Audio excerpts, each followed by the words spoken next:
Good morning, students and Saira. So, today again I welcome you all in geography class. Students, in last video we have started geography 4 chapter, that is air, right? So, in this video we will continue with this chapter. Now, just tell me, children, do you remember what we have discussed in part 1 of this chapter? Yes, in part 1 we have discussed first composition of the air, right? And the second topic is important layers of the atmosphere. So before moving further, let's take a quick recap of this topic, then we will proceed further, right? So let's start. Structure of the atmosphere. Children, as you all know, atmosphere is divided into how many layers? In 5 layers. Atmosphere is divided into 5 layers. Now these are the 5 layers. First one is troposphere.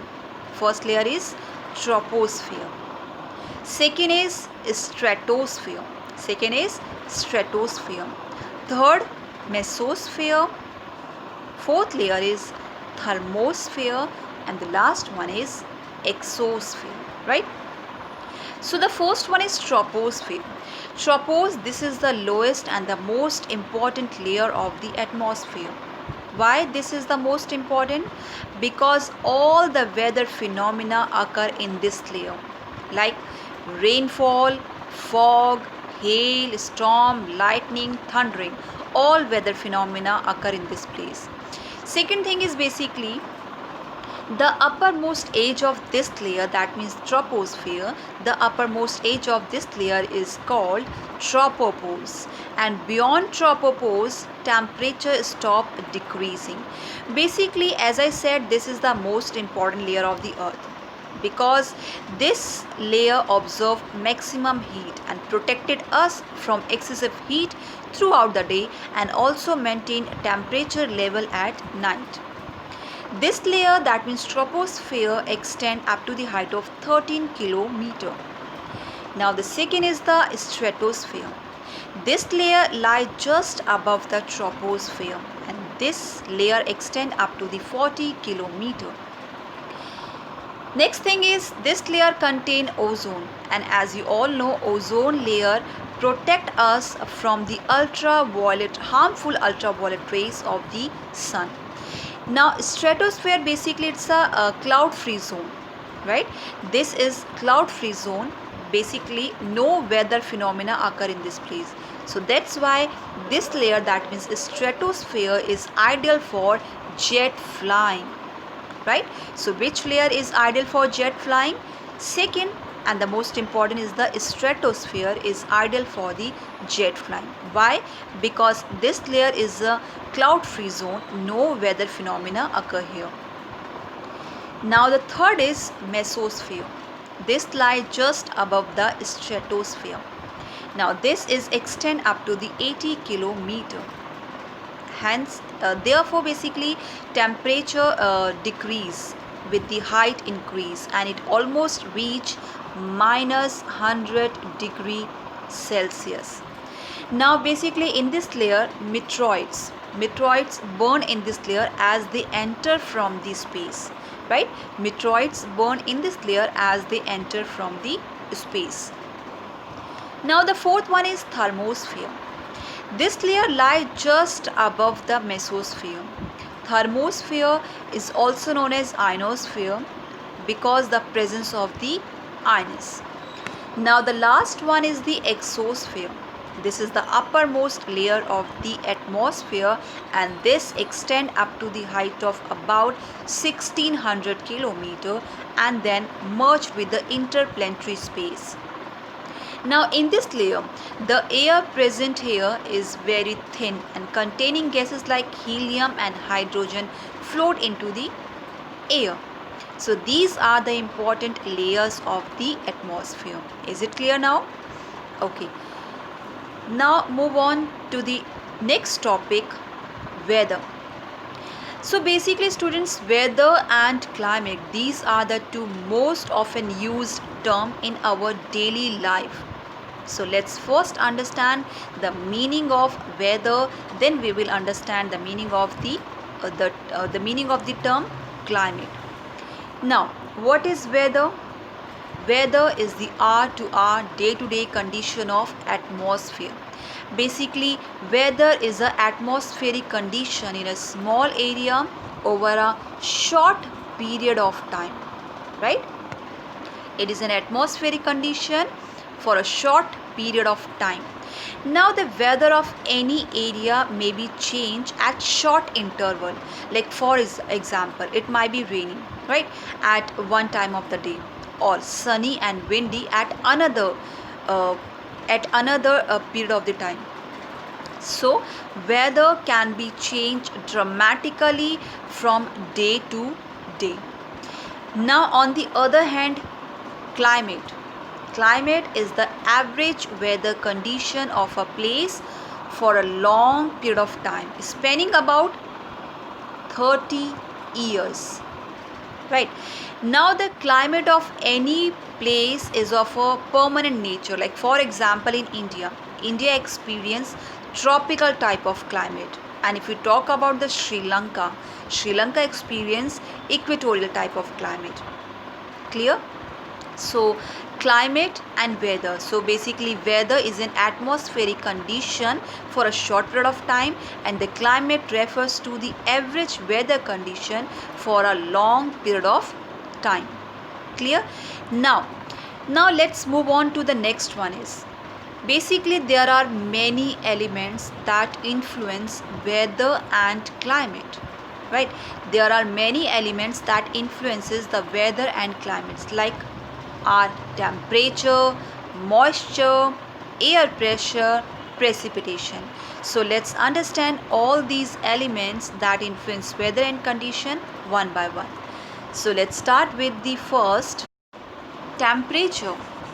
One of the important element that influence weather and climate. So let's first understand temperature. Temperature refers to the degree of hotness and coldness of the air. Now the second thing is the main source of this heat. The main source of this heat is insolation, right? The main source of heat is insolation. Insolation, that means the amount of solar energy received by the earth, right? Insolation means amount of solar energy received by the earth. So the amount of heat depends upon the latitudinal location of any place. It is higher in places near the equator and decreases polewards. Basically, when we move toward the pole side, poles, that means the north pole and the south pole, so the amount of this insolation or heat decrease from the equator towards the poles. Basically near the equator it is the increased, it is higher, and when we move towards the pole side, that means north pole and south pole, it decrease. The amount of insolation received differs from season to season and also between day and night.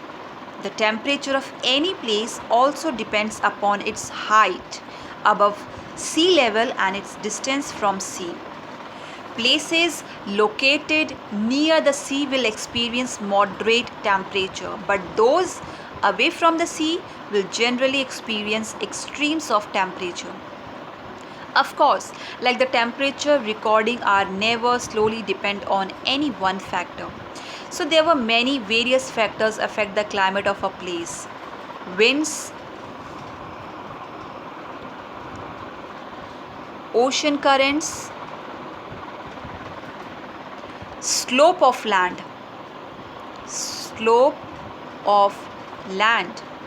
vegetation, cover are the other factors that influence temperature recordings. Right? Okay, if you talk about the instrument, so the most common instrument is used to measure temperature is thermometer. Right? Thermometer. Now next thing is degree Celsius, right, is a standard unit. Degree Celsius is the standard unit of measuring temperature, and this is invented by the Anders Celsius. Who invented? Anders Celsius. Basically on the Celsius scale, right, on the Celsius scale, water freezing at 0 degrees Celsius and boils at 100 degree Celsius. Clear? On the Celsius scale, water freezing at 0 degree Celsius and boils at 100 degree Celsius. Now move on to the next element that also influenced the weather and climate is air pressure. Students, you will be surprised to know that the air above us press our body with a great force. But however, we do not feel this pressure. Why? Basically, air press our body from all the direction. That's why we do not feel this pressure. Even our body to counter this pressure. So, what is air pressure? Air pressure is the pressure exerted by the weight of air on the Earth's surface. Clear? Air pressure is the pressure exerted by the weight of air on the Earth's surface. Now, as we go up, that means the layers of the atmosphere, so the pressure falls rapidly. Now, air pressure is like temperature. Basically, it's not uniform everywhere. It is influenced by the altitudes of any place. Altitude, that means height. It is highest at the sea level and decrease with the height increase. Even the temperature of any place affect its pressure condition. That means if the temperature is high, right? If the temperature is high, then pressure is low. And if temperature is low, then pressure is high. Clear? So, low pressure basically when the temperature is high, so pressure is low. Low pressure is associated with the cloudy skies and wet weather. Clear? Lower pressure is associated with cloudy skies and wet weather. High pressure, that means when temperature is low, that means pressure it's high. So high pressure is associated with clear and sunny skies. Is it clear? Okay. Air pressure is also influenced by the rotation of the earth. So the movement of air is always takes place from the high pressure area to low pressure area. Clear? The movement of area is always takes place from the high pressure area to the low pressure area. If we talk about the instrument, so the instrument used to measure air pressure is barometer, right? The device is barometer used to measure air pressure, and the unit by which it is measured is millibar. Millibar is a unit, and so barometer is the device used to measure air pressure, and the unit by which it is measured is millibar. Clear? Okay. Children, as you all know, on the moon there is no air, hence no air pressure, right? So the astronaut basically they have to wear a special space suit filled with the air when they just go to the moon. If the astronauts, if they did not wear this special space suit, so the counter pressure exerted by the body of astronaut would make blood vessels burst and the astronaut would bleed. So it is very necessary for them to wear a special space suit. Okay, now move on to the next topic, wind. Wind is also important element that influence weather and climate of any place. So wind, air in motion is called wind, and as I said, the movement of air is always takes place from high pressure area to the, this is the low pressure, high pressure area to the low pressure area.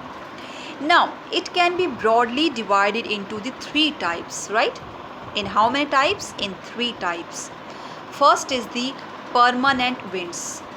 Next is the seasonal winds. And the last one is the local winds. So first is the permanent winds. Trade winds, trade, westerly and easterly. Trade wind, westerly, easterly, all these are the permanent winds, because these winds always blow in the particular direction throughout the year. These winds, trade wind, westerly, easterly, they never change their direction. They blow in a particular direction throughout the year, right? That's why these winds are called permanent winds, because they blowing permanently throughout the year in a particular direction. Next is the seasonal winds. These winds change their direction in a particular season during a year. They blow during a specific season. Okay, like for example, monsoon wind, right? For example, monsoon wind of India. These winds blow in a particular season, right? From like June to September. These winds, that means monsoon wind of India, blow in a particular season like from June to September and bring rain to the whole country. So seasonal wind change their direction with the change of season. Clear? Last one is the local winds. These winds are blowing during a particular period of the day or year. Basically, these winds have a specific characteristics. Blow over a small area. Example, land and sea breeze. Children, do you recall the hot and the dry local wind blowing in the northern plain of India? It is Loo. Right? It is Loo, and Loo is a local wind. So basically, wind is also play a very important role in our life. It carries clouds, influences air, oceanic transport and communication, and it is also contain a form of energy called kinetic energy. Is it clear? Okay, so let's recall one more time. Basically, it is broadly divided into three types. First is the permanent, seasonal and the local winds. Okay, first of all, a wind is named after the direction from which wind blow. Like for example, if wind blowing from the west side, right? If wind blowing from the west side, it's called westerlies, right?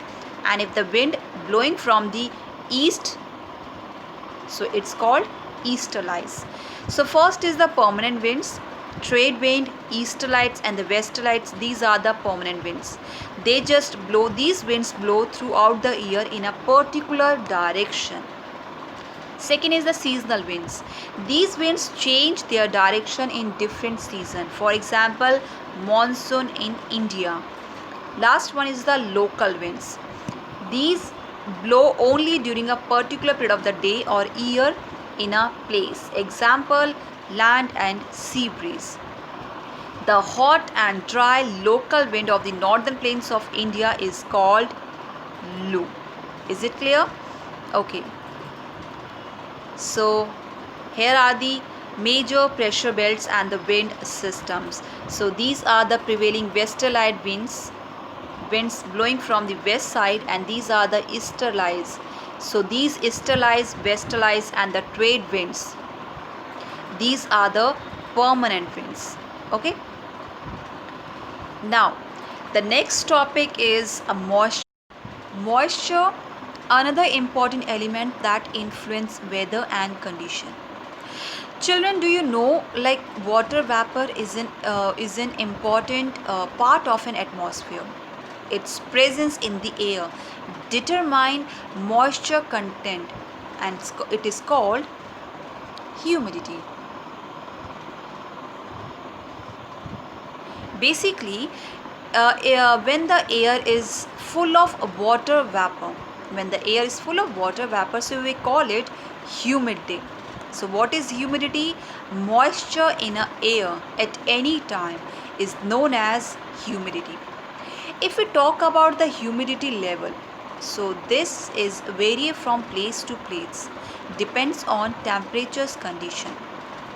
When the presence of water vapor in air is more, so humidity level is also very high. If the temperature is high, so the rate of evaporations will be high, so will be the humidity factor. And if temperature is low, so the capacity of air hold water vapor will be less and humidity will be low. So when water vapor rise, start cooling, water vapor condense can cause formation of water droplets. Now these water droplets become too heavy and float in airs, and they just fall down in the form of snow, rain, hail and sleet.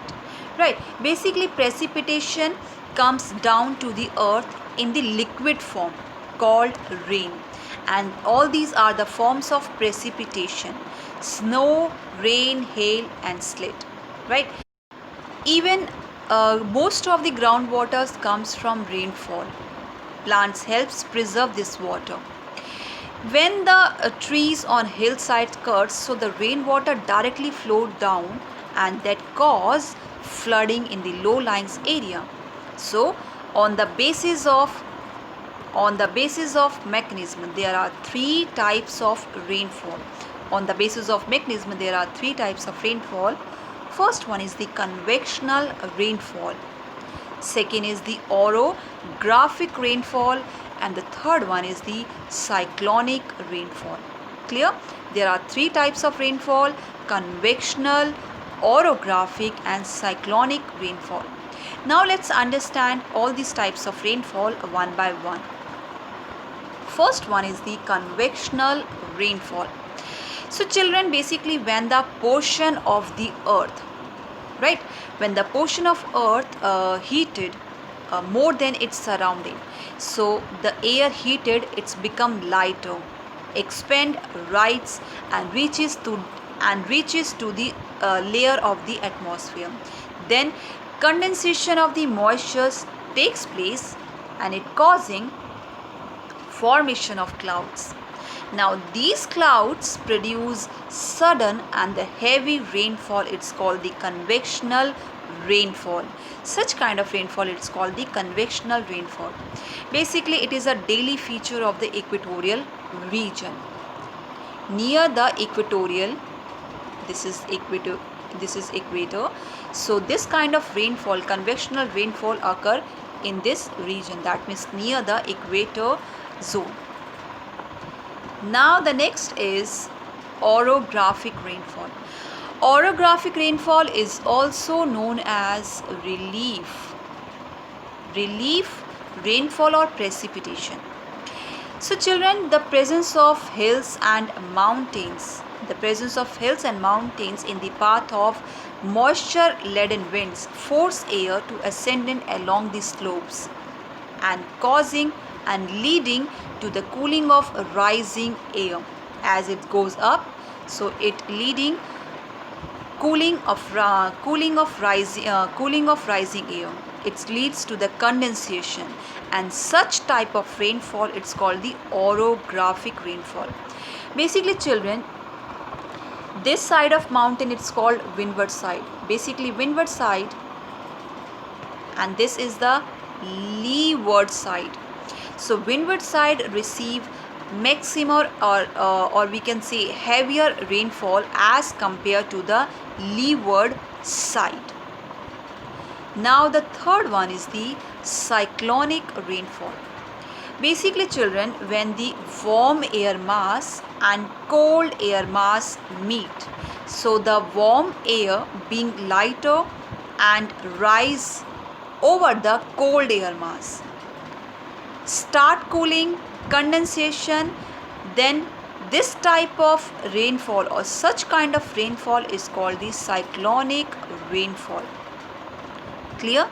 So basically there are three types of rainfall. First one is the convectional rainfall, second is orographic, and third one is the cyclonic rainfall. So is it clear? Okay, now here is the device to measure rainfall. The device is rain gauge. Rain gauge is a device to measure rainfall. Children, as you all know, rainfall is very important for the existence of our life. It is also very important for the survival of animals and plant too. So it is not only the source of fresh water, it is also determine and influences the vegetation of an area. It brings fresh water to the earth's surface. So if rainfall is less, water scarcity and drought problems occur, and if it is more, then floods takes place. So children, your fourth chapter is completed here. Now quiz time. So the first question is the rate at which temperature of air is decrease. The air of decrease is, options are 1 degree Celsius per 165 meter, second option 1 degree Celsius per 1000 meter, and the third option is 2 degree Celsius 15 meters. So the answer is 1 degree Celsius per 165 meters. Second question is, these winds blow constantly throughout the year in a particular directions. Now which winds blow constantly throughout the particular direction? Options are permanent, local and seasonal winds. So answer is permanent winds. Now the next one is question number third. This is the instrument measure temperature. So which instrument is used to measure temperature? Barometer, thermometer and wind vane. So thermometer is used to measure temperature. Fourth is the standard unit of measuring temperature is degree Celsius, right? The standard unit of measuring temperature is degree Celsius. Now true false. First is climate can change from day to day. It's true or false? It's false, right? Second one is the air always move from low pressure areas to high pressure area. This statement is true or false? It's also false, because air always move from high pressure to the low pressure. Last is local winds blow only during a particular period of the day or year in a small area. This statement is true or false? This is true. Local winds always blow only during a particular period of the day or year in a small area. So that's all for today, students. Thank you and have a nice day.